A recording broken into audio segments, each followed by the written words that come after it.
I'm really, really happy to be interviewing Prashant. I'm going to try this. Pavagadhi, is that correct? 100%. Prashant Pavagadhi.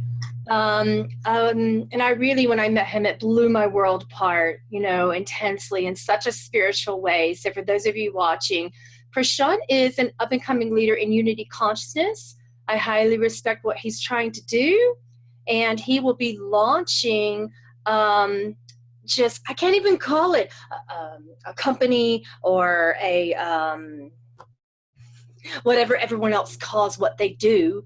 This is a worldwide movement, in my opinion, and you can correct me if I'm wrong, Prashant, but this feels like something that's going to change and shift us into a higher consciousness. And when I met Prashant, I knew it right away. I said, this is the person that needs to step up into his unity consciousness role in order to change the world.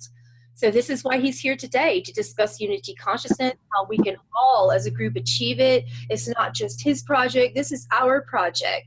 We are all included, we are all involved as a collective. And for those of you who are following from my community and other spiritual communities, I can't wait for you to know about this project. And I'm going to go ahead and without further ado, allow Prashant Pavagadhi to introduce himself and tell us a little bit about how he got started and what he plans to do. Thanks, I really appreciate that, Pamela. And it's funny because you actually knew before I did, which was interesting. And the path over the last, 6-8 months, something like that, has been a very interesting one. Remember when you told me, you know, this is kind of what is potentially ahead of you. I just wouldn't really believe it, and then things started changing in my life where it was really leading me down that path, and I guess my path was shown to me, which was interesting. And when I take a step back and have a look at everything that I've learned in my life, and everything that I've had experience of, it's kind of lends itself well to this change movement. So let me give everyone who's on here is probably wondering, what the hell are they talking about? So I'm going to kind of take it from a 30,000 foot view first, and then we'll talk a little bit about, you know, the ground level view, and then we can maybe have some questions and so on. So when we take a look at the world, the way it is right now, and the experience that everyone's having, you know, there's a sense of lack of empowerment, a sense of fear, a sense of, okay, what path are we going down? And when we turn on our Facebooks, when we turn on social media, we often see great quotes. People are putting great quotes up there. I don't know how many videos out there that everyone's like, hey, we should unite, we should do, you know, this, and we should do that.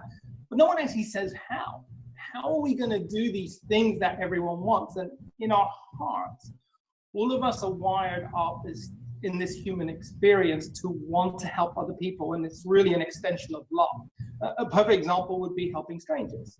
If you saw a stranger on the street that really needed your help, most people would help that person. It's kind of interesting. Why would they do that? Because there is something inside of them that has wired them up to do that. So if we look on a global scale, and we look at some of the issues that we face as humanity, whether we're looking at the effects of climate change, the fact that there's almost 1 billion people on this planet that don't have access to clean water or sanitation. I was reading somewhere that, you know, statistics that said 50% of all beds, hospital beds taken up in the world, are due to issues with not having clean water or sanitation. If you look at clearly poverty, which is a massive problem, you know, again, throwing some stats out there so that we can get our heads around it. There's 7 billion people on this planet. 3 billion of them live in poverty, and that is described, I believe, as, you know, surviving on $2.25 a day. And 1 billion of those people are in extreme poverty, which I believe is something like $1.95 a day or something like that. I don't have the full facts on me.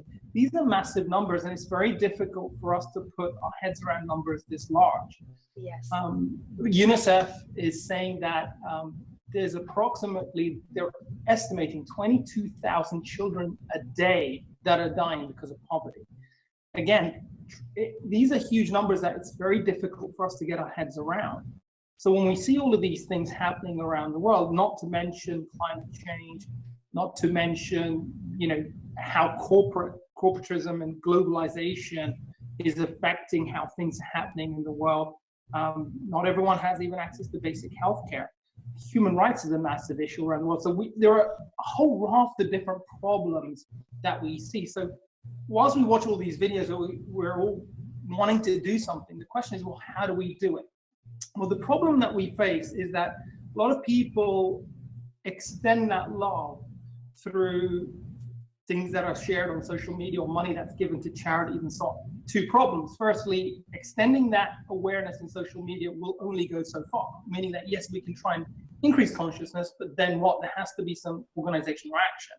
Mm-hmm. The second problem that we face is if we look at charities the way they are right now across the world, they're set up using a very old model, which is people giving a lot of money or significant amounts of money, so in the hope that they're doing the right things with it.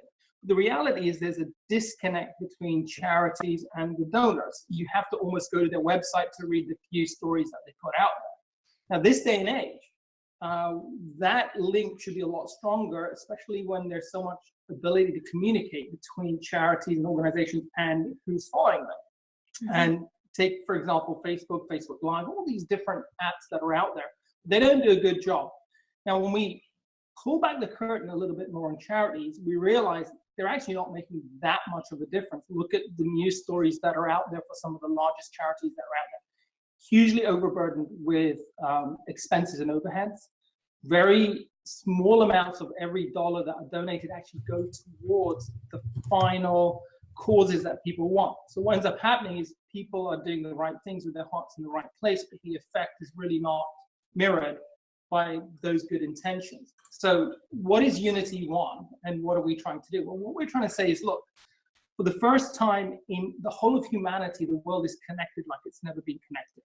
So that means that we can spread a lot of information about what's going on in the world, but also at the same time take action. So how can we take action? Well, I always wondered growing up as a child, wouldn't it be fun to just to think about if everyone in the world put in $1, we'd have a lot of money. And what happens if the way we're connected, we can bring people together where they don't have to put in lots of money, but they can be part of a movement where they put in small amounts of money, maybe $1 at a time, things that matter.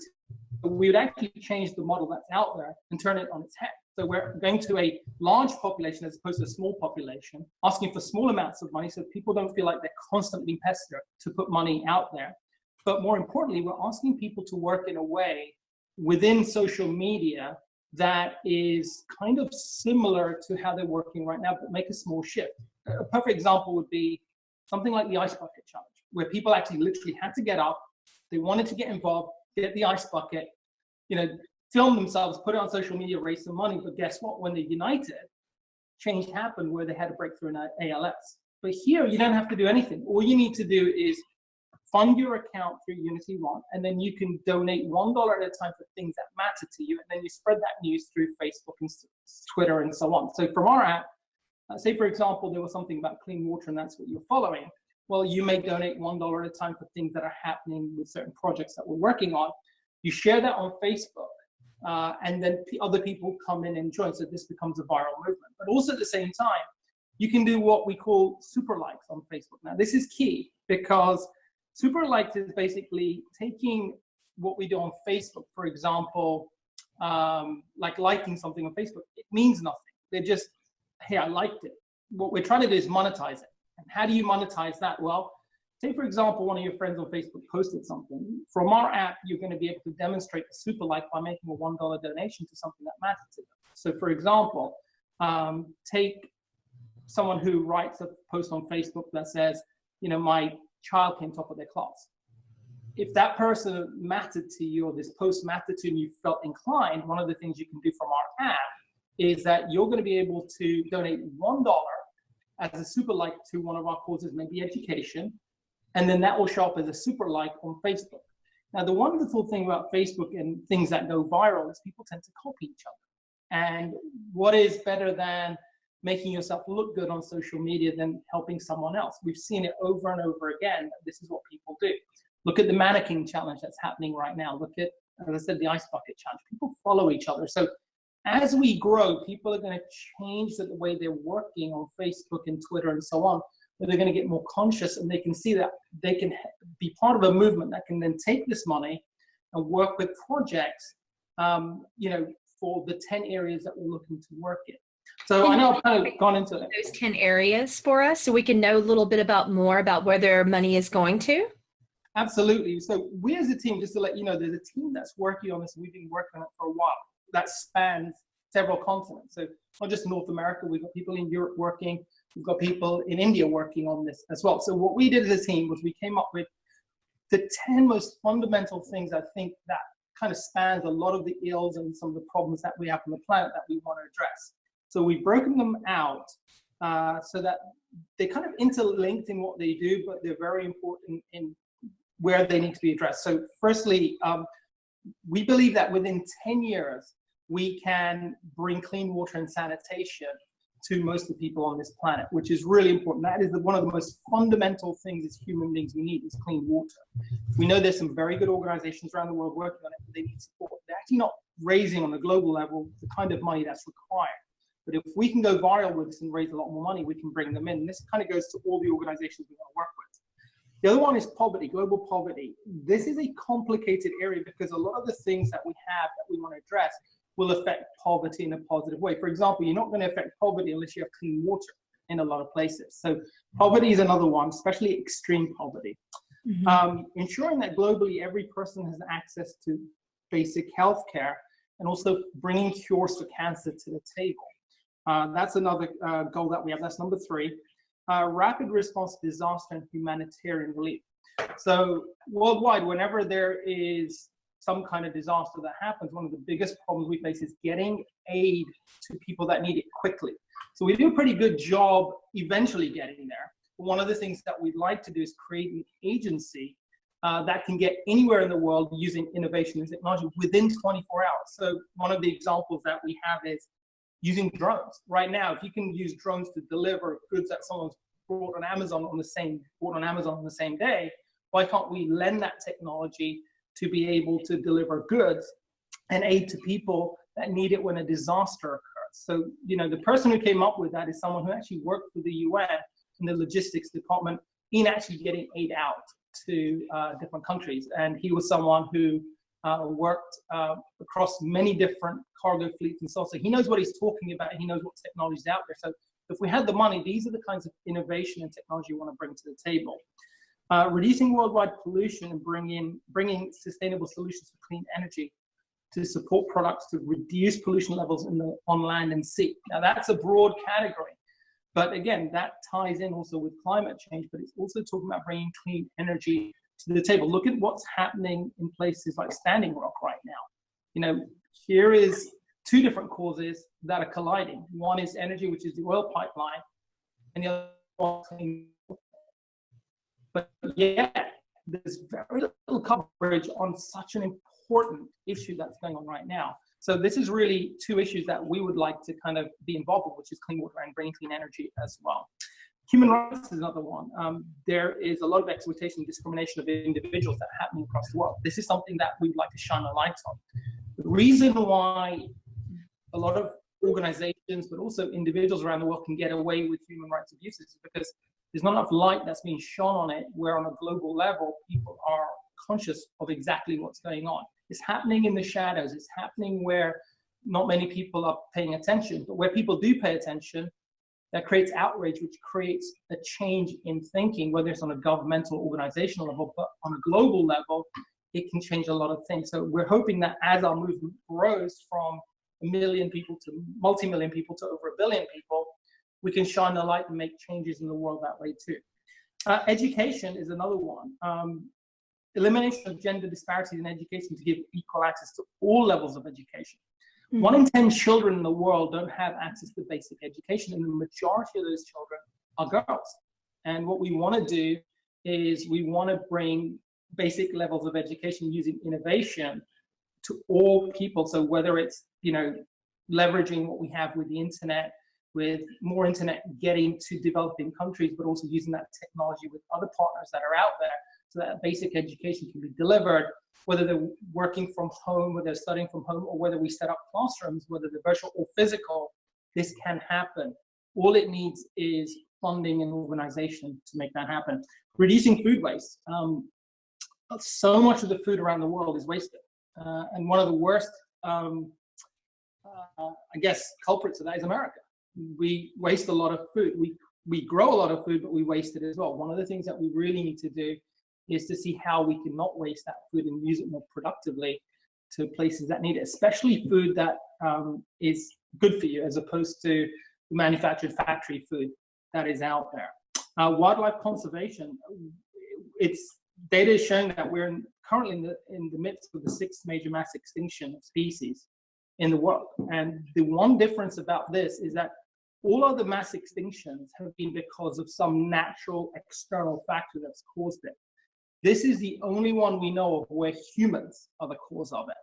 And they're estimating that 30 to 50% of all species on this planet will be gone by the end of this century. This is something that's a real problem that we need to address. So there's a lot of different projects and a lot of different strategies that we can work to overcome that. And then finally, social entrepreneurship.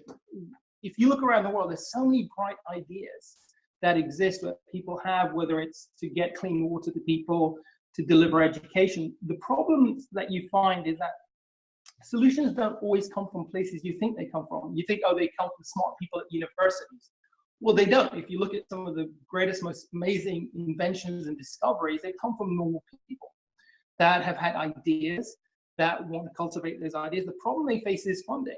If they go to banks, quite often banks got collateral and they don't have it, so they don't get funded. Or if they go privately, people want to take over their ideas and put them in the background, so they don't own the idea anymore. So they're kind of in this limbo where they're stuck.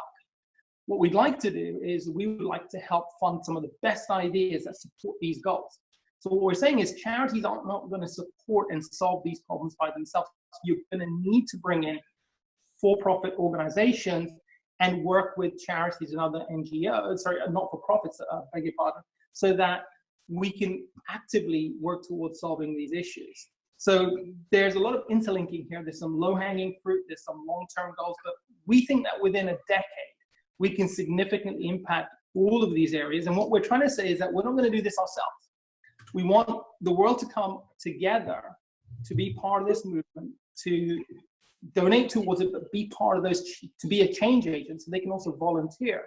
So when we have funds in place, we've already vetted 60 to 70 different massive organizations that make a difference, to only work with those that are A, productive, and B, are actually efficient. So we won't work with organizations that have huge overheads and really don't get anything done. We only want to work with those that actually have shown a proven track record. So therefore, we can help scale them up. We can help people volunteer. So we can have change bit by bit, like a train pulling away from the station, where we start off slowly, but then once we get up to speed, we can see a lot of change happen within years 5 all the way to year 10. So by the end of year 10, when we look back, there's been some significant changes that happen in each one of these areas. But the important thing is we've come together as a world. So sorry, I kind of went into that a little bit more than we probably wanted, but that's the 10 areas. You know, it's an interesting question. And this is going to require you guys to actually roll up your sleeves and go into compassionate service. The question is, how can we help if we don't necessarily have money to donate but can volunteer our time? My answer to you is, I know you have $1 to donate. As a leader of the authenticity movement, I'm going to call you on that. And how is that $1 going to help if we all are donating $1? And I know that we can at least get $1, each and every single one of us. If we all are doing that, the power of people is unity consciousness. And then we don't have to depend upon charities backing us up and wondering where we're going to be spending this money and how we're paying the employees of such charities who could be possibly backing us up. And then we would not need that funding if we had $1 for every single person to head towards Unity One. And I'm just a supporter. I'm not on their team. I'm just one of their strongest supporters. But I really, really believe that this is power of people. This is unity consciousness. When we say we don't have something, that does not promote abundance. If you say, I may not have much, but I have $1 and I'm going to get $1, that is exactly the point that all of us can participate in. You know what I mean? So, how can you volunteer your time though? I feel that time is just as much of an appropriate thing to ask, and that's where you would get in touch with us, because I'm sure that Unity One will be needing people. And here's where I'm going with this. When Unity One gathers enough resources, from my understanding, and Prashant can correct me if I'm inaccurate, my understanding, and this is what made me so excited about this project, is that they're going to be incorporating live feed. So what that means for you is it's not just donate $1 and then wonder where it went and wonder if it really went to help poverty. Live feed is going to help you connect directly into where that dollar is going. You know, and I don't know if it's going to be, you know, once a week, once a day, what the time that you would have access to live feed would be, but you're going to have access to Prashant's updates and Unity One's updates. I'm sure they'll have a publicist that will be speaking about what they're doing and where, and that you can volunteer your time by going to these areas of the world, you know, and perhaps Unity One would be willing to help fly you there if you're volunteering. So if you don't have children, you don't feel that you have a specific cause and you want to be involved in this, volunteer your time as someone who can go and cover and be a part of the live feed team and help out with that. Volunteer in other ways if you don't have the $1, but I really do think that you guys have the $1. But I feel like there will be many of you who are called into action for Unity One, you know, to help with their live feed. And live feed is so amazing. It's what pulled me into this project, is when I got a vision that eventually, once, you know, Unity One had enough funding, that they would begin to be live all around the world. The reason why that excites me so much is because we have really inadequate and almost deceptive, in my opinion, broadcasting in our news.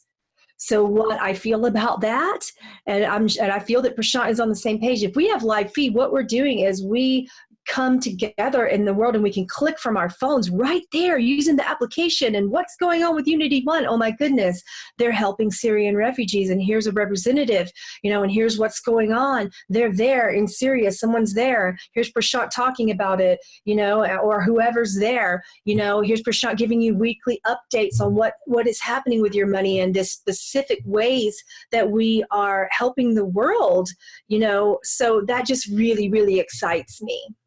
You're absolutely on the money there. The live feed thing is actually part of a larger network. So everything in the world is a network, and we're all part of a very, very large orchestration of a network. And what we're trying to build here is this network where people are connected with it. They're informing each other, they're learning, they're communicating, and so on. So one of the things that we don't do a good job of as organizations or charities that are working towards this is this two-way reciprocation. So what happens is that you give your money towards charity, you have your faith that they're going to do something good with it. And as I mentioned earlier, you kind of have to go to them to find out, well, what are you doing? They put some stuff out, but when a charity that's raising billions of dollars, for example, is not using the technology that's available right now to build bridges to feed information back in real time to the people that are donating to them, they're missing something very important. It seems like they're focused on coming back to you when they want more money, but when it comes to letting you know what they're doing, they're kind of coy about it. Now, what we're going to do is what you described so eloquently, which is live feed, and real-time feedback, which it not just involves the people that work for Unity One, but also any of the partners that come in with us. So if they're going to get funding from us, one of the requirements is at least every 20 to 48 hours, they're going to do updates on what's going on. So if we work with a very large partner, for example, in one of our cause areas, there is nothing stopping them within their organization to actually feedback through our platform for Unity One on our social media site, where they can't tell the people that are following them, hey, this is what we're working on. This is what we're working on today, or something important happened that was a small step towards our objective.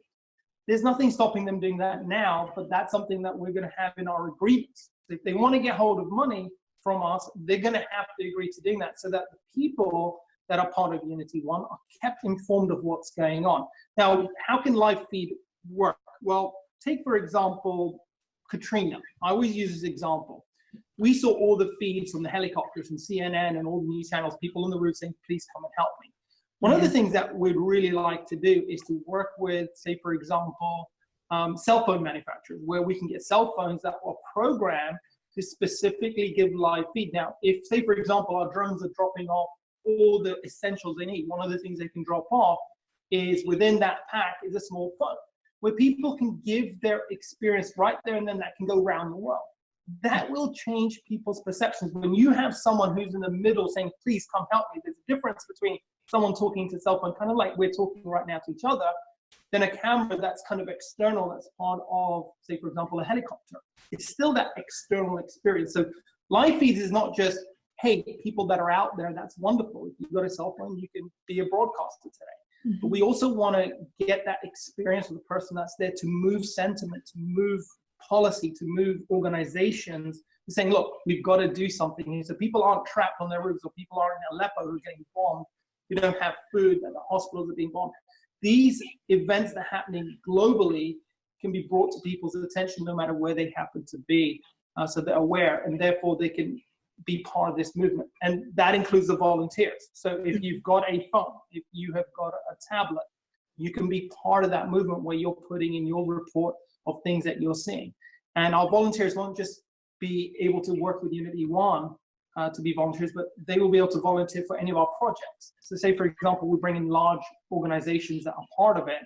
They can say, well, that organization there is something that's close to my heart. I want to volunteer. So what we'll do is we'll allow them to go through our platform, volunteer, and that information will go directly to our partners, who then will be asked to get in touch with people so that they can put them to work as well. I love that. I'm so happy that you explained exactly how that would work, because it gives people a chance, especially when you're experiencing a disaster, when you're in a third world country in particular. You know, it's not just about the United States. We're reaching Earth, okay? So when, and this is one of the visions that I got, you know, one day when I was sitting there at Prashant's home and we were discussing this, and we were talking about cell phone carriers.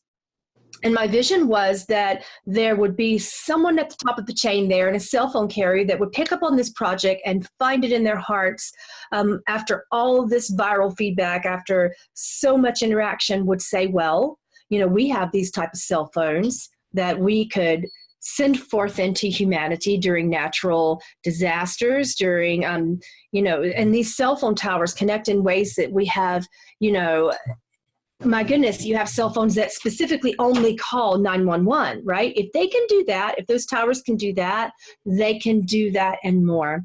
So I know that the cell phone companies will one day come together and back this. And that's really, really exciting for me, because then we're dropping off cell phones. We're using drones to drop off cell phones, and someone's in trouble. And then that's a line in directly to Unity One. And then Unity One gets that, you know, that emergency distress signal.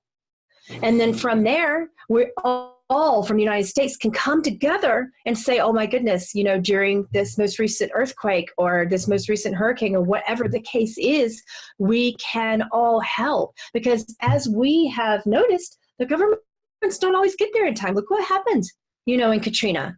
There wasn't a lot of help. People were truly stuck. You know, so imagine the difference that we could make if we could get that kind of live feed coming from all directions and we had a major backup. But someone said to me, of course I have $1, but I would like to support more in action. But the problem is, if we don't have the funds to get to how you can support in action, then we don't really have anything yet. That's true. You make a really good point. You know, when we go to Starbucks, we buy a $5 coffee. Exactly. 10 minutes of satisfaction, but we don't think I've just spent $5. Yeah. But if we're saying to you, look, you know, you can donate $1 for things that move your heart, to things that are important to you. You can donate them from time to time. It's not saying, hey, write me a check for, you know, $200, $500. Not at all. In fact, this is when you're moved to doing something, you go ahead and do it. And that's why the model's different. If, say, for example, we had 1 billion people on this planet, and by the way, Facebook has the latest results show that there's 1.71 billion users of Facebook. Say, for example, we could get eventually over time get 1 billion users on Unity 1, and they all put in, say, $20 in a given year. That's $20 billion. Can you imagine what we can do with that money if we were efficient and we work with the right people towards these 10 goals? Going back to your live feed, one of the things that was interesting, last week I sat down with the gentleman I was talking to about who'd worked with the UN, deploying aid and freight around the world. One of the things he pointed out, and it wasn't prompted by me, which is interesting because he was on the right wavelength as we're talking about here. He said, you know what would be cool is if we actually had live feed on the drones itself. Now, instead of drones dropping bombs around the world, imagine we have Angels of Mercy drones that are dropping aid to people that need it. Now, if you shoot down a drone, you haven't lost a life. It's just a drone. And these can be, piloted from anywhere. You could get gamers around the world to be your pilots for these drones that are strategically placed around the world, but they can also have cameras on them. So imagine now you're sending live feed to the world saying, look, here's a drone that's dropping aid towards people that really need it. Again, you're moving sentiment. You're showing people what can be done with technology to change people's experience around the world. And I thought that was a phenomenal idea to be able to do that. And attaching a camera to a drone is that's not very difficult at all. This is something that can also be done with live feed as well. I love that so much. And someone brought up a vital question that I really, really wanted to talk about. Her question was, and I believe this was from Candace Crawl Goldman, who's over at newearthjourney.com, who we both strongly connect with. She loves you, by the way. The question was, how do I overcome apathy? How do I overcome apathy? So I really would like you to address that, because my concern about that is I see that people are so caught up in what's going on here in our first world problems that when they see a natural disaster, they go, well, there's Red Cross, there's this, there's that. And it kind of feels like when you're scrolling through TV channels or Facebook, and then you see one of those animal abuse, commercials or live feeds, and you kind of it just hits you in the heart, and you're like, wow, I need to donate money now. I need to help now, but then you donate money. And that feeling, I can't speak for the rest of you, but for me, that feeling does not go away by me saying, I'm going to put in my $20 and help the abused animals and people that don't have food and education in Uganda. You know what I mean? So what is exciting to me about your project is that you are giving us an application that we can put directly on our phones and tablets, where we are all involved with each other, and it just is so amazing. And then we have live feed and we get updates, and we know where our money's going, and we know how we can help. And, we don't all have the funds to just pop on over to Darfur. You know what I mean? Yeah. That's a really good question. And I've taken that journey myself, where I look at what's going on in the world and I sit there and think, what difference could I possibly make? Therefore, I'll just sit back and I'll just let it be the way it is. I think apathy stems from a lack of empowerment, where people don't feel empowered. They feel so small that they can't make a difference. And that's really how the world is designed. It's designed to make you feel small. It's designed to not let you feel that you're actually able to do whatever you can do. The potential that every person has within them is humongous. People just don't realize what they have inside of them. Now imagine if individual leaders like Gandhi or Martin Luther King, or even people in science like Einstein, they didn't ask anyone's permission. They just had something inside of them that was driving them to make a change. And if we can show people that, look, you as an individual, you're empowered and you can do whatever you want to do and put money or volunteer or be part of a movement, it creates this energy inside of people to say, look, yeah, I'm part of something that's bigger than just me. Look at some of the biggest changes that have happened in the world in history. It's always come from one small thing that happens that grows. It just grows by itself. And the reality is that you can shake off the apathy, firstly, by changing your consciousness to realizing you're actually very powerful in what you want to do. The only thing that's stopping you is your own fear that, you're kind of somehow disturbing something, or that your thoughts and importance is not that high on the list. It is. Yes. And secondly, you need the vehicle and the tools to be able to demonstrate and make a change. That's what we're bringing to the table. So gone are the days where you see someone on a video on Facebook say, hey, we all need to unite and do something. And everyone's like, yeah, then what? I don't know.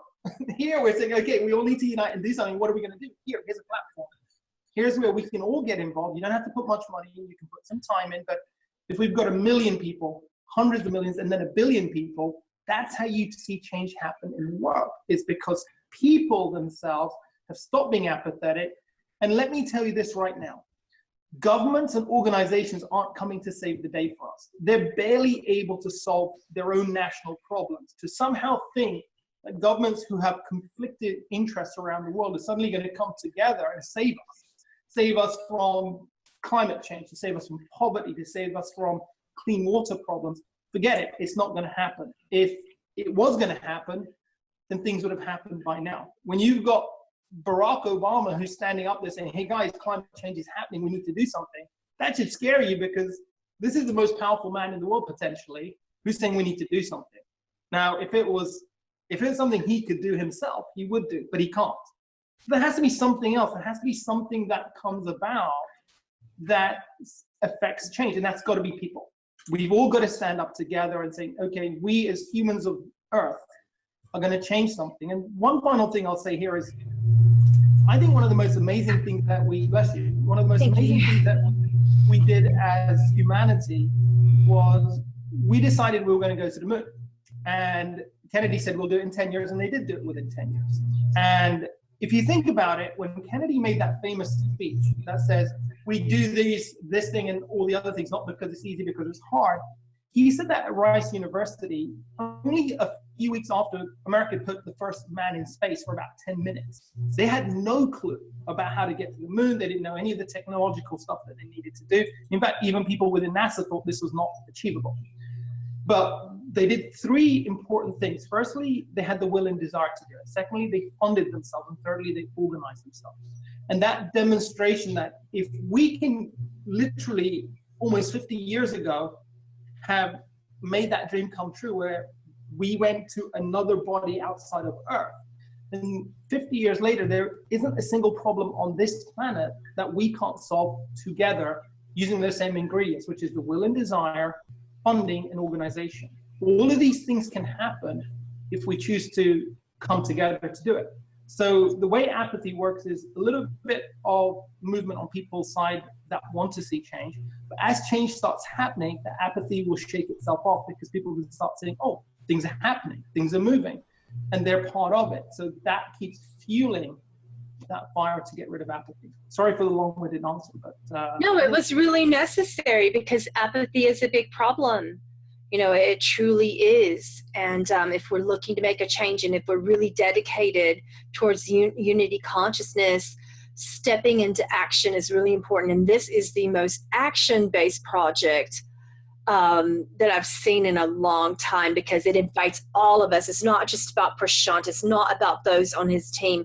He is finding unique ways for us to unite and take matters into our own hands, and from our own hearts to be directly involved in unity consciousness and in helping Earth. And it's going to make a massive difference. So someone asked me in the question and answer section, will it be a 501c organization? I have no idea. So Prashant will have to address that if he chooses. Yes, it is. In fact, we are set up as a non-for-profit. The interesting thing is that working with the IRS is never easy. In the sense that you can be a charity that's a not-for-profit and not be 501c3. The 501c3 only gives you a accreditation that allows any donations that are made towards you, that they can claim it against income. We have already put in our application. We fully expect that to come through. The interesting thing is that most charities that start up don't actually go for 501c3 until way after they've set up, because the way the IRS requires you fill this out, you've got to kind of be in operation. We're actually doing something that's somewhat rare, which is we've made our application way before we've kind of gone live with everyone else. And yes, we are funded by me personally and a partner of ours to get this going. So we are in operation. But when we go live, we will be a 501c3 that is approved. So yes, we will be a 501c3. That's on the application right now. Yeah, good thing. Someone had asked from our Facebook event page, she had stated that there's a lot of change, apprehension, and fear in the world right now, and she wants both of our takes on what we believe is happening and what we can do about it. What do you think? Well, you go first. Okay, me first. Well, you know what I'm going to say. This is a part of Ascension. I am really excited about this because for the first time that I've noticed in all of my lifetimes on Earth, I'm quite an ancient soul, and soul is this one over here. So is Prashant. For the first time in Earth's history, Ascension is occurring in a way that is not collective.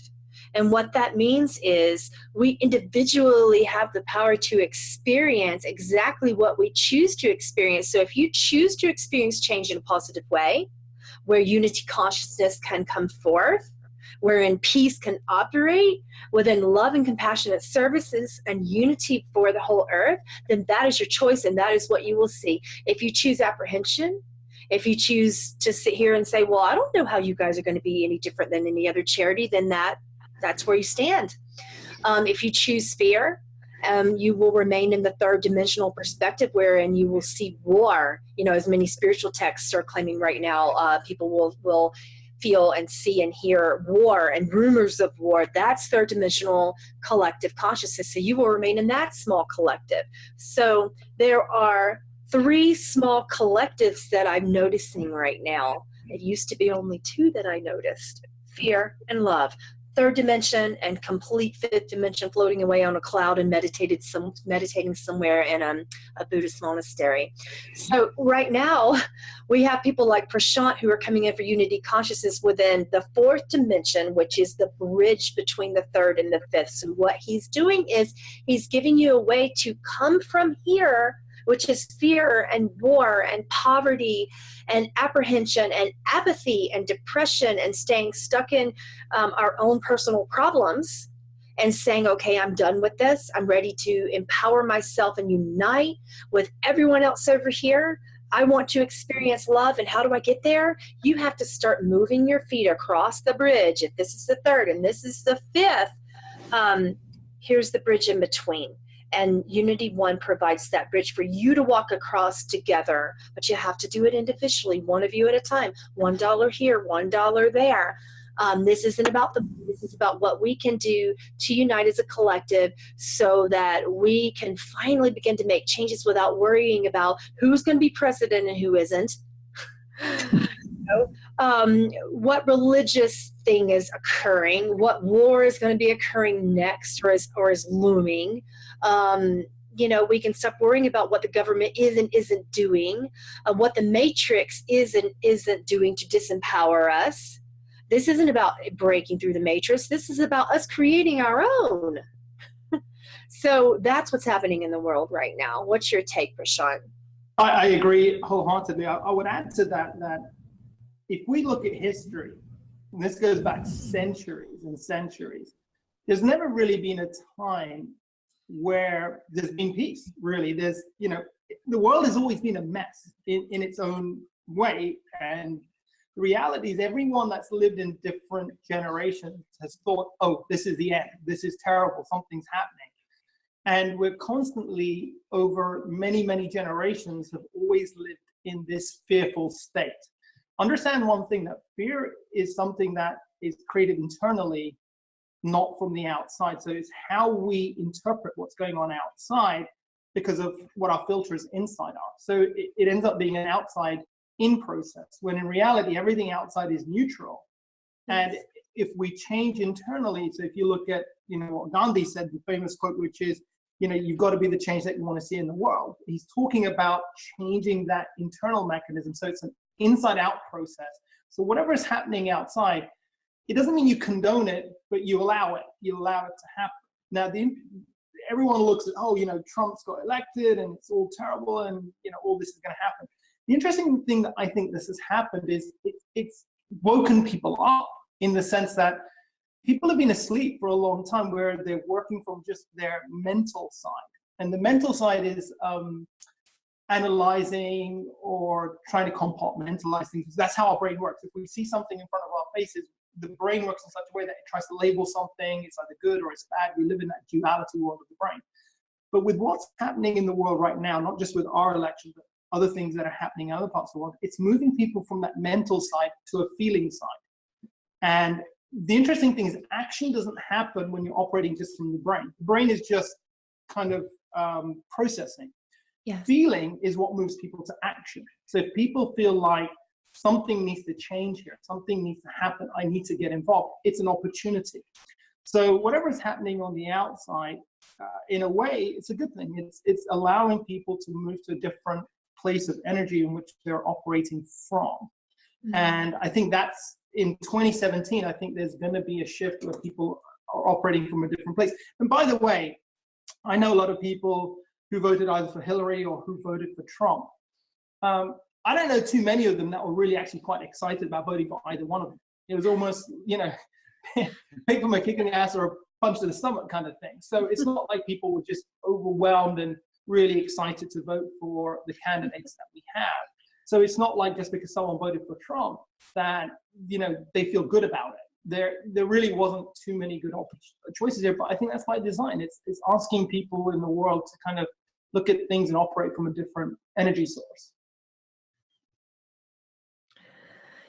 Yes, and you know, that is exactly my take on it. And when people began to ask me to speak about my spiritual perspective of what would happen in the earth if we chose Donald Trump versus, you know, Hillary Clinton, my answer to them was, look, we're having a giant reset no matter who you vote for, and the president is a figurehead.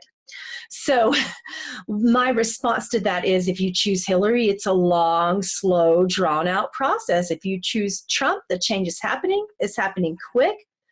It may not be something that you like either way. So what you can do is choose a perspective that's going to embody empowerment and unity. So that leads me to, you know, another question that someone had put on our event page. They asked me, what will 2017 hold for the world? This is a bridge of unity consciousness. 2017 is a year of purification and a year of unity consciousness. And Unity 1 specifically has such massive potential to be the bridge to get us to go somewhere together, as opposed to change in a way where people are shaking their fist and saying, don't do this, don't do that, we are disempowered, oh my goodness, they're doing this to us. No, I will not. I embody the perspective of Gandhi of when you're going to do that, you roll up your hands and you do it behind the scenes peacefully. You don't throw punches. You don't raise up your fist. You don't say, this is happening to me.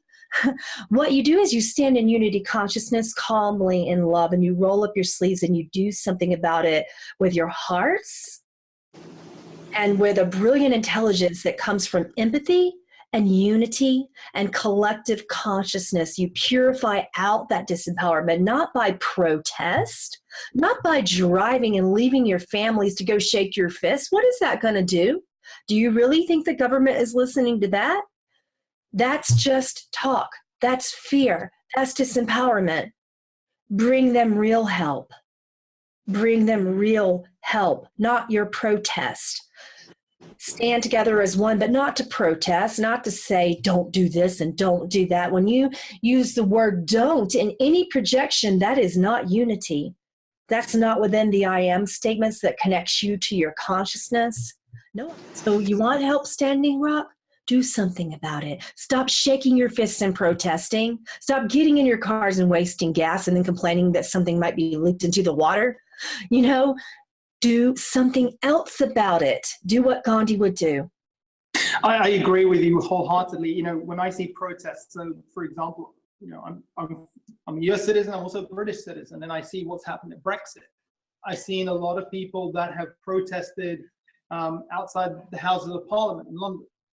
I've been past the House of Parliament, God knows, countless times, and when I look at the pictures there, you know, you can see the outrage in people of what's going on, but ultimately it's wasted energy, because holding up a sign in front of a building doesn't change anything, because these people then go home. Same with the Occupy movement, which was interesting because as we saw this outpouring of stuff that was going on around the world, one of the things I remember seeing back in 2011 was, people all around the world were camped outside in city centers. I saw some in the UK when I was over there. And the interesting thing is, I kind of said to my friend that, look, let them sit out here for a few weeks, they'll go home, and which is what they did. And that's what protests do. Eventually, they dissipate and they go.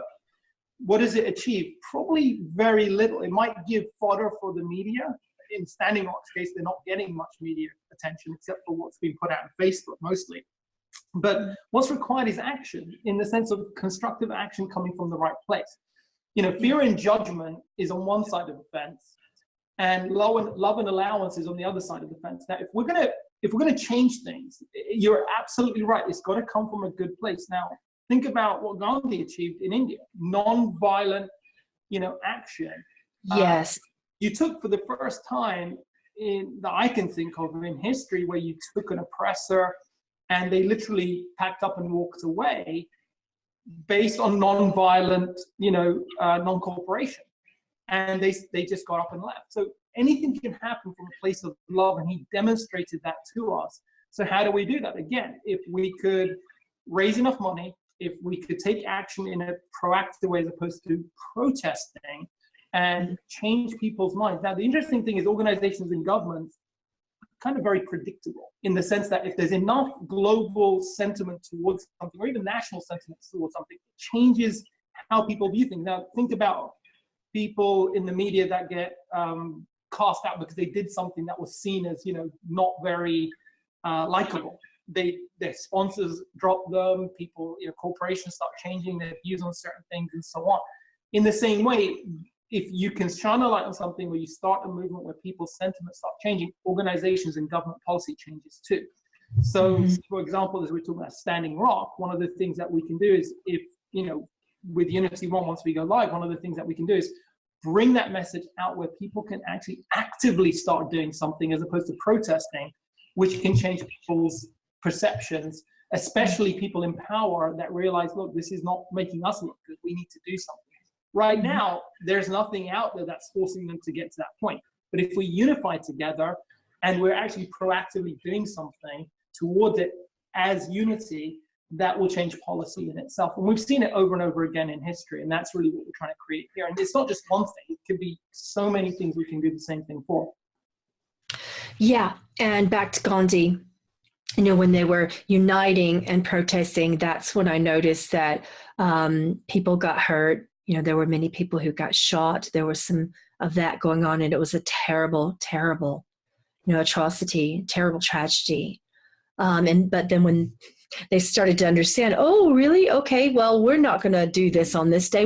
All of us are going to pray. We're not going to show up at our jobs today because all of us are going to pray. That was an active, united effort that made the biggest change, in my opinion. So with that being stated, back to India, we just got an interesting question, and I feel like this would be something that you could answer. It was an anonymous viewer who asked, what do you have to say about caste atrocities in India? Sorry, which atrocities? You broke up. Caste atrocities in India. Caste, I don't know what that is. Could they expand that?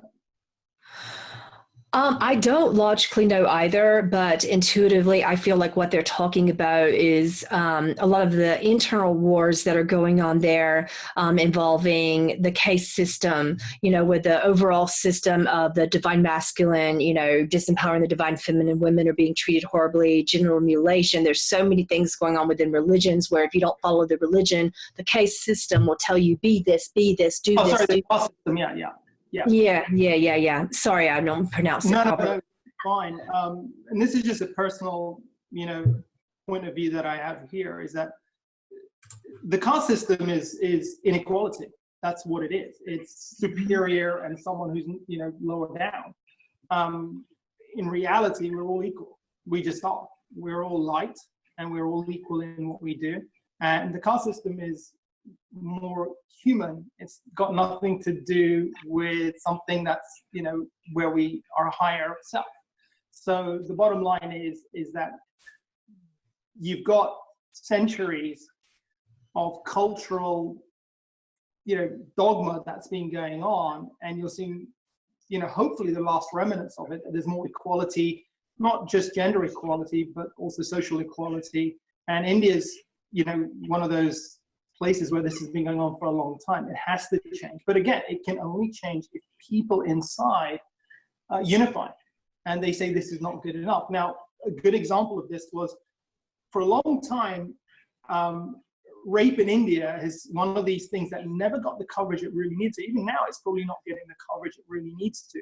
But recently, over the last few years, there's been a lot more coverage towards it, where the Indian government themselves have moved to making, you know, rape something that, you know, if you are convicted, would result in death penalty. But then you have a problem. You've got corruption where those convictions aren't coming to bear.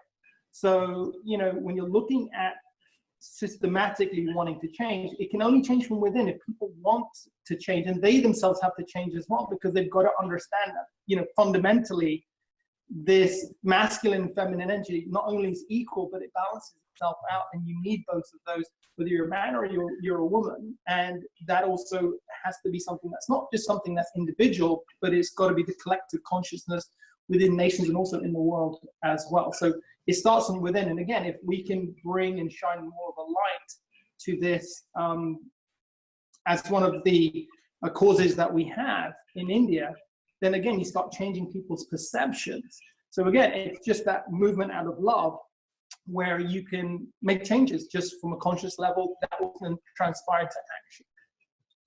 Yes, I believe that that's the case as well. And the way that the system is breaking down, not just in our country after this immense election and all of the purification energy that it brought about, it's the entire world. These caste systems in the world are changing, and they don't like it, you know, and that's why we're having so many, so much of the refugee crises. You know, we have so much going on in little internal wars that aren't even being properly broadcasted in our alleged news system. So with that being stated, I feel like when it comes to gender inequality in the caste system, and the whole, you know, untouchables in India and things of that nature, you'll see that change, because we are evolving into the most catalyzing human conscious collective state in human history. It's changing whether we like it or not. And of course, when things change, those in the 1% are going to shake their fists and scream and fight harder against it. But what's happening is that the human conscious collective is standing up in unity and saying, we are done, no more. No more. And it's evidenced around us every day. Look at groups like Anonymous, for goodness sake. You know, it's evidenced every day. Okay, I'm not saying that I am for or against them, by the way. I'm saying they are a unique example of how humans are getting tired, you know, of the caste system, not just in third world countries, but all around the world, you know. And here's another interesting question. So, okay, Natalie is saying it's more of a statement than a question. She's saying, so you're saying to be the behavior that you want to see changed? Well, no, we're not suggesting that you become a part of that 1%, that's for sure. But I am suggesting that you join a unity movement, whether it be this one or any that you align to. This is the one that I uniquely support, but there will be many. And there will be many that lead you right back to this one. You can rest assured on that.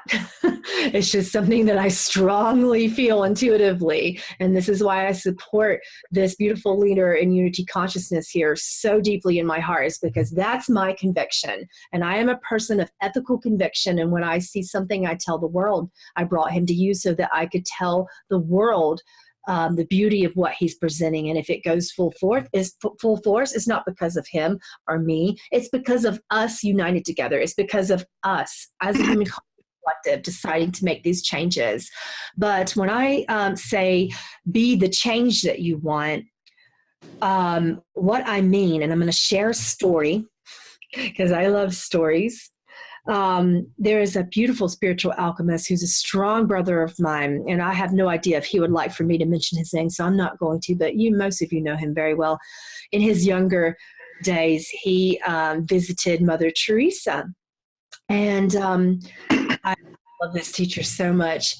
And and he's a man who loves to present himself externally exactly for the beautiful internal nature that he represents, which is just love. So he showed up in his beautiful silk shirt, and knowing him, probably a silk little tie around scarf here, and some rings, and some nice pleated trousers, and matching loafers and belt. And he's just beautifully inside and out. He's beautiful. So he shows up and he bows at the feet of Mother Teresa because he is a man of unity. And he said, "I love you. Thank you for all that you've done. I have so much gratitude. I honor you. I respect you, Mother Teresa. Now, what can I do? What's my role? What can I do to help?" And Mother Teresa, for those of you who've had any particular experience with her, can be a little astute. And she said, "Really?" And he said, "Really?" And he began to roll up his coat sleeves, or his silk shirt. He began to unbutton here. He took off the scarf and he started rolling up his hands. And she knew that he was serious. And she was in an infirmary at that time. And there were, hundreds and hundreds of sick people dying of very contagious diseases, cholera and dysentery, and many things that he didn't even bat an eye at when she said, "Go in there and wash and prepare 40 bodies." Took off his shoes, grabbed a bucket and a sponge, walked in there, and this is compassionate service, people, rolled up the silk sleeves, and washed 40 bodies. And I said, "Well, how did you feel about that?" This is what I asked him, and he said, "What do you mean, how do I feel about it? I was in my glory. They were serving me. This was my honor. They were dying, and it was such a beautiful honor and blessing that was given to me to be able to do this. It was the most beautiful spiritual experience I've ever received in my life, and I am grateful." This is what I'm asking you to do. Do you understand now? For those of you who are watching, I'm asking you to roll up your sleeves, to get out from behind your computers. Yes, you can donate $1, but go into your individual communities. If you're going to vote, do it at a local level. Go to your local homeless shelters, help someone in your immediate circle, tell them about Unity One or any united conscious collective purpose with which you align. But whatever you do, start in action from your heart, whether it is this particular organization or not. Just go in action from your heart. Don't just think about it, feel it, do it, manifest it. That's my answer. That's a good answer. And one of the things I said to my team when we started, the interesting thing is that when I went to people that I trusted and they were going to be important parts of our team, I explained to them what the idea was.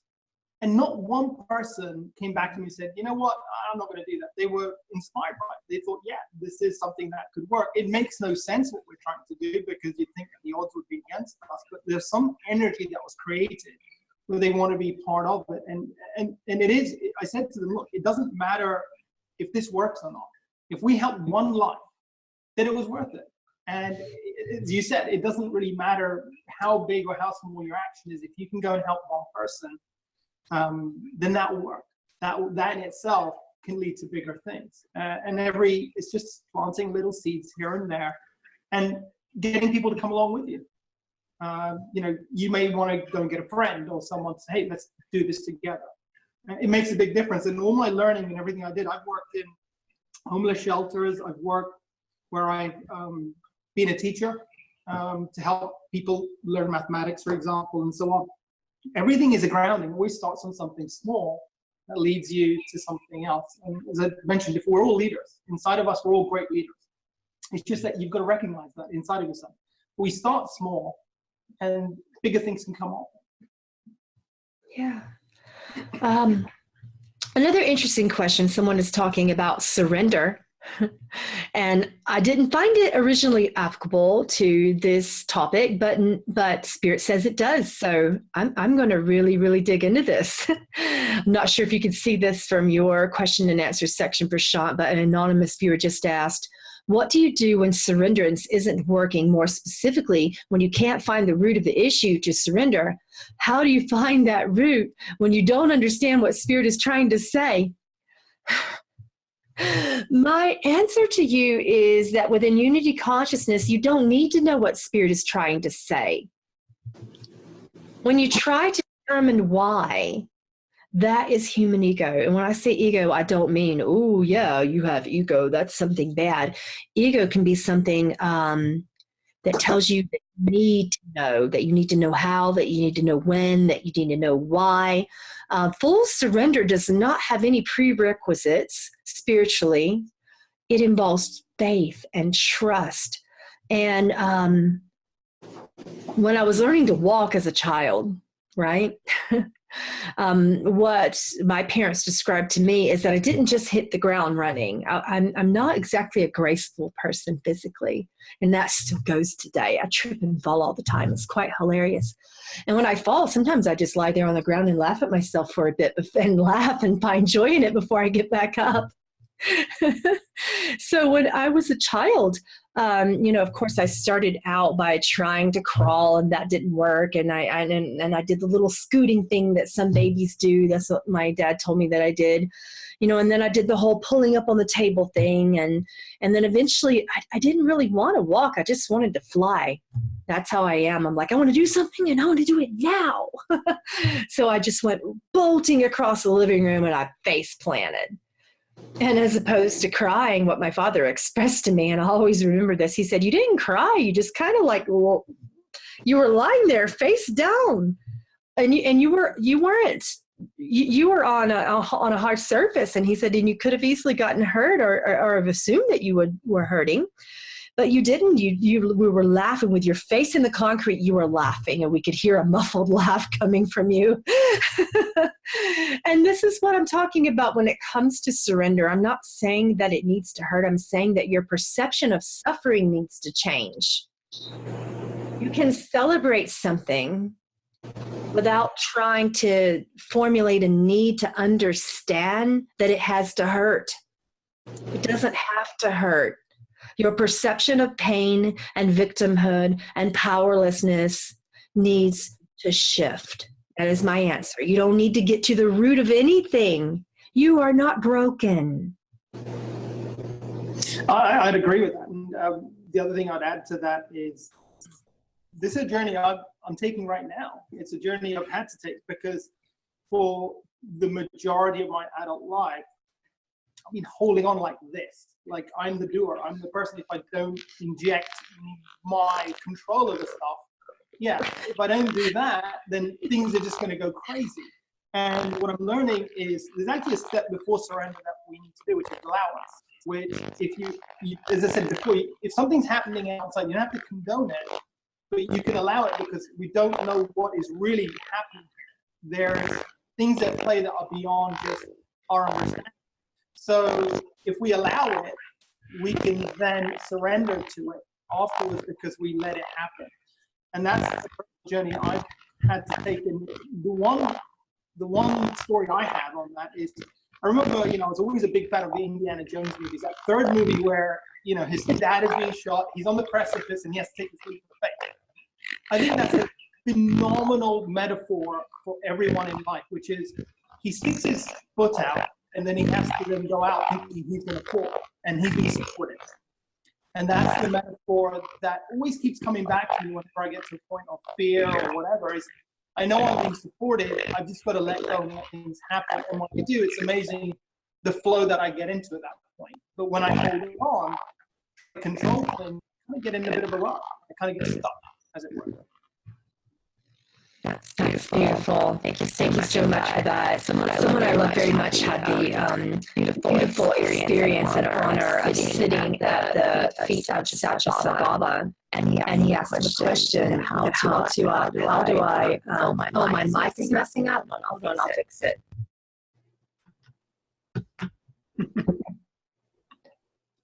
When I'm about to channel something really important, my microphone just absolutely goes nuts. So hopefully this fixed it.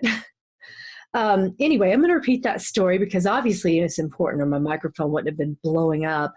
A dear loved one of mine had the beauty and honor and blessing of sitting at the feet of Sacha Sai Baba. And he asked him a question and the question was, how do I receive enlightenment? And Sai Baba held up a handkerchief and he said, it's as easy, it's so easy, it's as easy as letting go of this handkerchief. That's how I feel about surrender.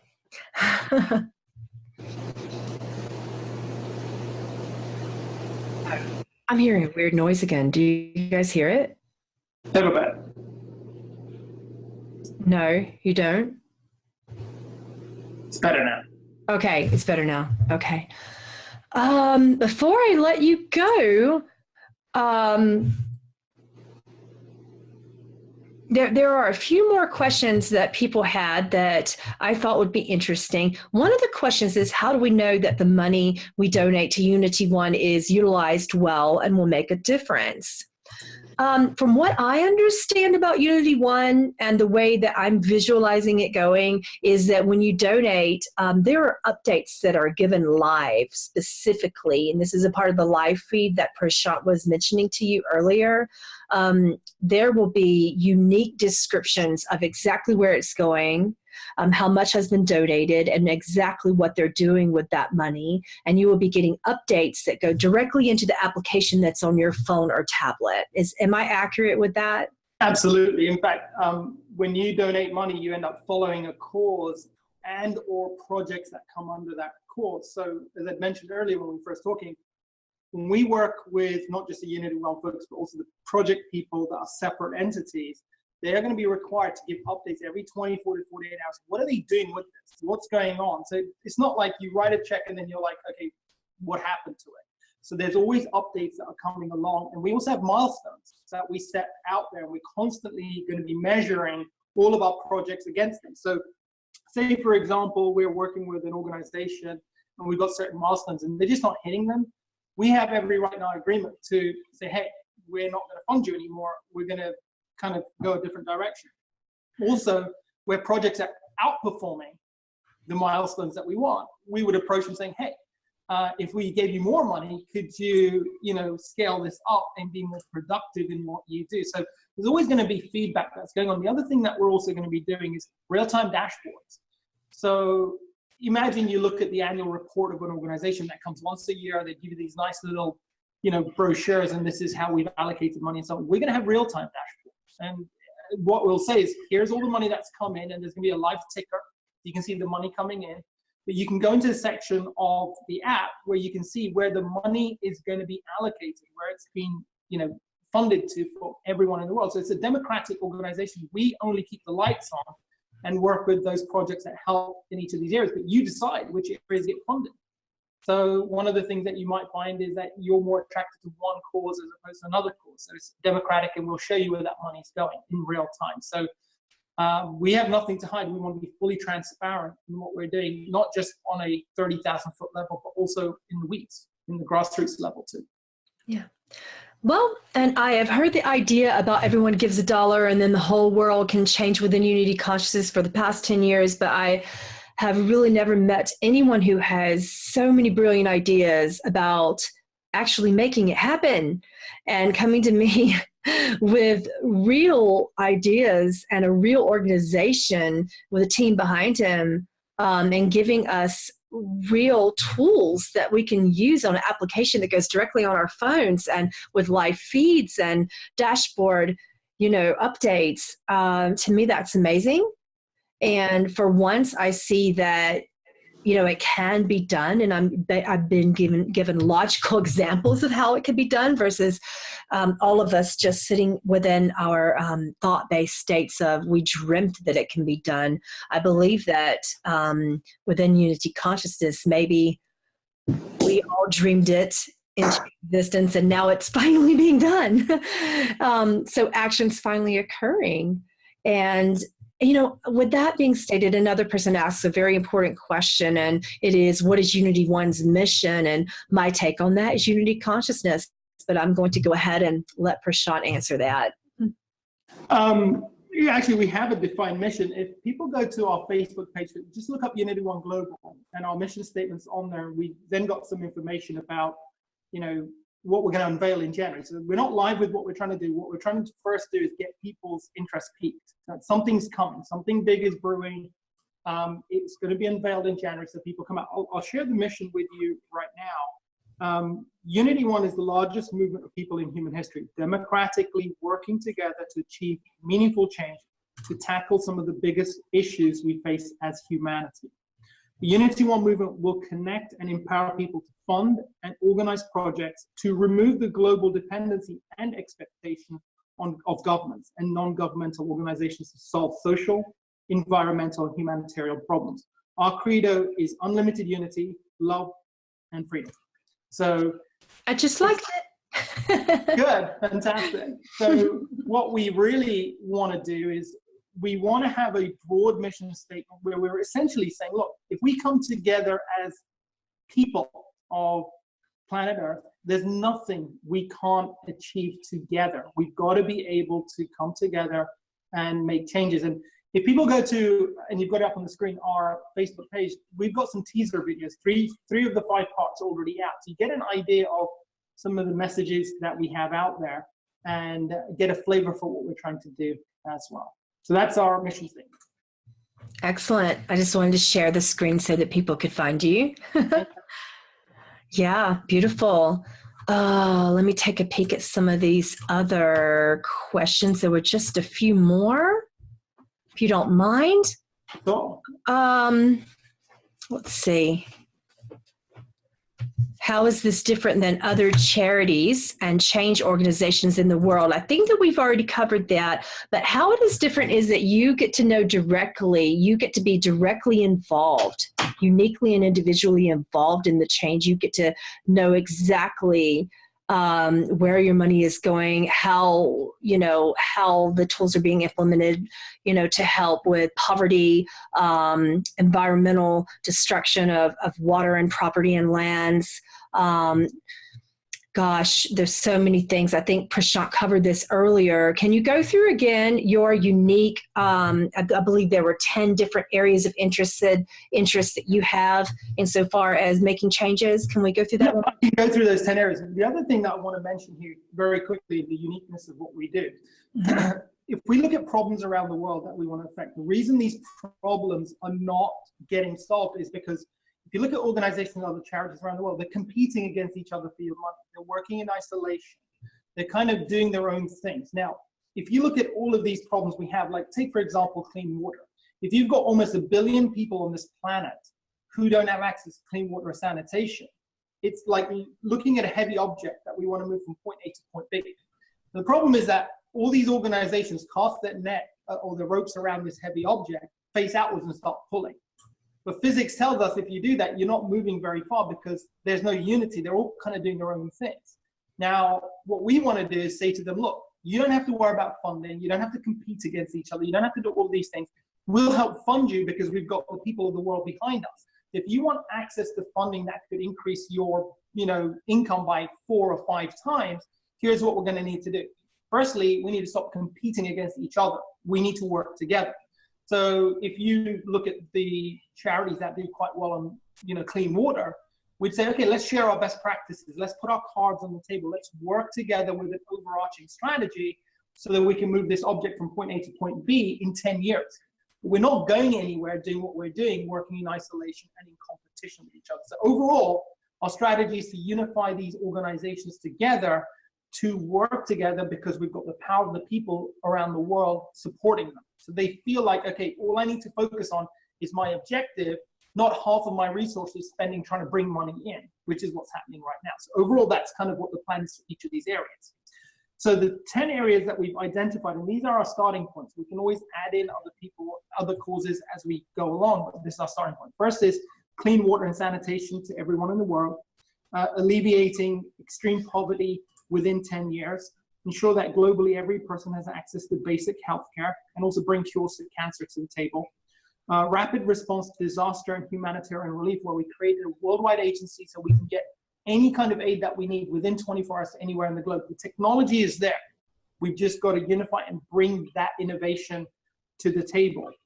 Reducing worldwide pollution and bringing clean energy sources to the table. The clean energy sources are there. We just got to be able to bring them to the stage in a more meaningful way so that people have choices. Human rights, supporting the total eradication, exploitation, and discrimination of individual abuse and human rights, specifically those in vulnerable situations. The elimination of gender disparities in education and give equal access to all levels of education around the world, especially when it comes to girls, because 1 in 10 children in the world don't have access to education, but the majority of those 1 in 10 are girls. So we need to be able to address that in a meaningful way. Reducing food waste, that's one of the biggest problems we have in the world. We're overproducing food that we're wasting, whereas you've got other parts of the world that are starving to death. We've got to be able to create a better balance in what we're doing. Wildlife conservation, the reversing of the 6 major mass extinction species, which we're currently experiencing right now. As I mentioned earlier, I read a report somewhere that said by the end of this century, 30 to 50% of all species, that includes plants and animals, will be extinct, which is scary to think about. We have got to start making changes because this is the only extinction in history that's been caused by humans. Everything else has been natural disasters or something natural that's happened. And then finally, social entrepreneurship. We're not going to solve all these problems by purely being a charity. We have got to be able to support really smart, innovative ideas around the world so that they can help solve some of this. So we're bringing in the for-profit into this, where smart ideas get supported. And most of the smart ideas that you will see out there will come from, small startups. Your traditional, hey, I started in a garage, this idea. But the problem they have is they don't have funding, they don't have support, and they need that from us, and we can do that. So we want to bring the best and brightest ideas to help solve some of these problems that we have. And we've all seen on Facebook some of the ideas for clean water and so on. Most of these are startups. They need money, they need support. So what we do is we have teams of experts in place to kind of review what they have to see if they're going to bear any fruit, and if so, we can help support them to help solve some of the issues that we have. So those are the 10 areas. That's really, really beautiful. And I really support your goals in operating within smaller charities. It's not that I disagree with larger charities, but their structure it just isn't working. So this is true unity consciousness when we start individually with individual responsibility. I love what you're doing. Thank you. I look forward to your launch. Can you tell us when it is again? January of 2017. So we're only a few weeks away. And whilst we will launch, we're going to have upgrades and development into our platform as we go along. So this is going to be a global launch. We're going to have pretty much different languages, and different people from the world can join in. People from the world can donate their $1 or €1 or £1 or £1 or whatever they want to be part of this movement. So this is not just saying, hey, we in America are going to do it. No, we're going to do this around the world. People are going to come together, and we don't need anyone's permission to do this. There's no reason to fear this. And it's basically allowing people to express the changes that they would like to see and be part of a movement that's actually going somewhere, as opposed to, people being frustrated that they're not empowered, that they can't, they feel small, that they're not making a difference. And this is, as we get more and more people coming in, people feel part of the movement. And one thing I'd encourage people to do, if you get a chance, I saw this wonderful TED talk, it was a 3-minute TED talk. It wasn't the full-blown one. If you look it up, the title of it is, How Do You Start a Movement? And it's a great 3-minute talk where this guy shows a guy at a festival who's kind of dancing like a crazy man. And you'd think, oh, this person's a bit mad kind of with what he's doing. And he said the most important part of starting a movement is the second person. Not the first person, but the second person. Because as long as one person comes and joins, other people have the green light to say, this is okay, I can do it too. So what you see is this evolving video where this man's kind of like dancing like crazy, and then one person joins in. Then other people join in. Suddenly, everyone's joining in and dancing like crazy and just kind of expressing themselves. And that's how movements start, which is, it's not what we do, it's what people here do. If you join in, and then your friends on social media join in and so on, this thing can go viral very, very quickly. So, I'd encourage you to take a look at what we have, and hopefully in January you'll all join us as well and be part of this movement that we're going to begin. I can't wait. Thank you. I am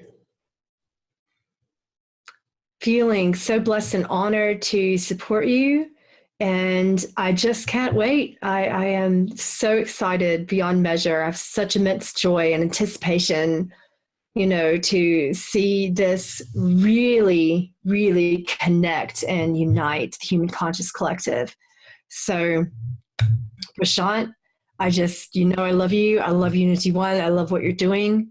And I can't wait to continue our work together, and for all of us continue our work together. This isn't just about me or Prashant or his team.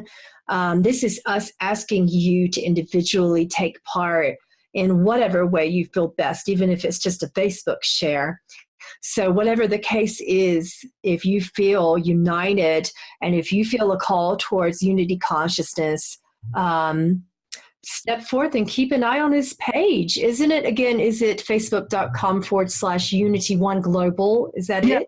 If you just look up Unity One Global, you'll see our logo, which is the U1, and then just go into that, and there's all kinds of information. We don't give too much away right now because this thing is going to kind of explode on the scene.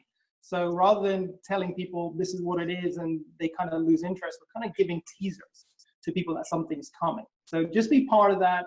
Share, the messages we put out there so people realize something's up, something's coming. Well, it's a beautiful dream that is now finally coming forth into action.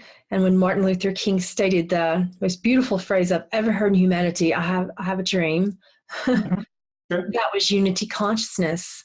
So go forward with your dream. Thank you so much for your time. Take care, everyone. Much love. I'll talk to you soon. Thank you. Take care.